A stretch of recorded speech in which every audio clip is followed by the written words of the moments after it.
Hey everybody, so today I just wanted to talk about grounding and centering using the earth, which is why I'm sitting here with a patch of my lawn.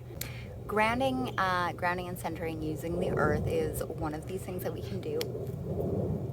There's seriously a fucking plane right now. Grounding and centering using the earth is one of the best things that we can do to kind of like recalibrate, especially in modern times where we spend a lot of time on our devices and we spend a lot of time sort of disconnected with our heads, very much in this cloud of chaos. We have nonstop news cycles. Oh, did you see that butterfly? That was fucking magical. Hi. Okay. When we talk about earth, when we talk about nature, and we talk about it in terms of mother nature, it's very similar to how human babies will regulate, they'll emotionally regulate and also physiologically regulate themselves when they're in the arms of their mother. And we are all very similar. If we look at the natural world as the mother, if we look at sitting with her as being in the womb or being in her arms, then we can definitely take that energy of being supported, secure, safe, and really just trying to focus on like the basic elements of feeling safe, of feeling nurtured, of feeling secure. As I sit beside my bush here, I usually sit on the other side, but the lighting's all funky. I have, I put bare feet, bare hands, and I just put it on the ground next to me.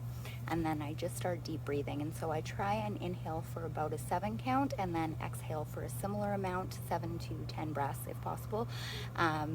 And basically I just try and visualize all of the stress, all of the negative energy, all of the like kind of crap that's making me feel super disorganized and mentally scattered. And I try and just picture it going into the ground, where it is then cleansed and it can come back up through my body. So I sort of visualize this as roots that are extending from the soles of my feet and the palms of my hands.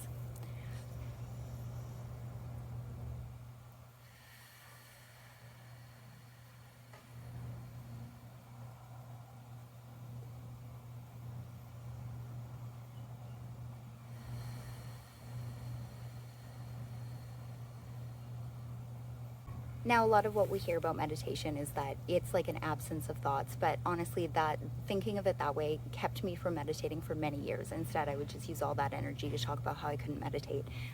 So honestly, what's going to happen is you're going to have a lot of thoughts come in. There's going to be a lot of, you know, my coworker's a cunt and my family are all dickheads, and like, if I only had this, I'd be this. But you just have to try and look at it, let it move along, and just focus on your breathing, focus on the ground, focus on what it is to be a human, to be a mammal, supported in the arms of her mother.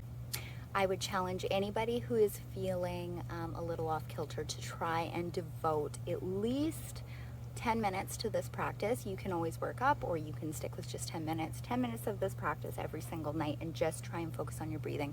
Just try and focus on, you know, really connecting to the earth.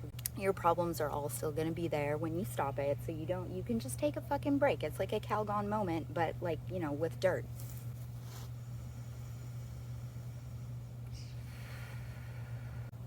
Doesn't even really matter what you're feeling, even if you're just like overexcited or anything like that. Just go sit in the dirt. Like, I swear to God, there's a few different ways you can go about this as well. I mean, there's times where I just sit here and think like,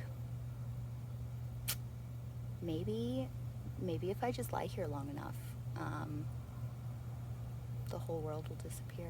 So, if you could just like open up and swallow me whole so that I don't have to deal with any of this bullshit anymore, that would be like super greatly appreciated. So, you know, anytime now. Thank you for joining me, and remember, the next time you're feeling like shit, just ask yourself, have I sat outside yet today? And if the answer is no, then sit your ass outside.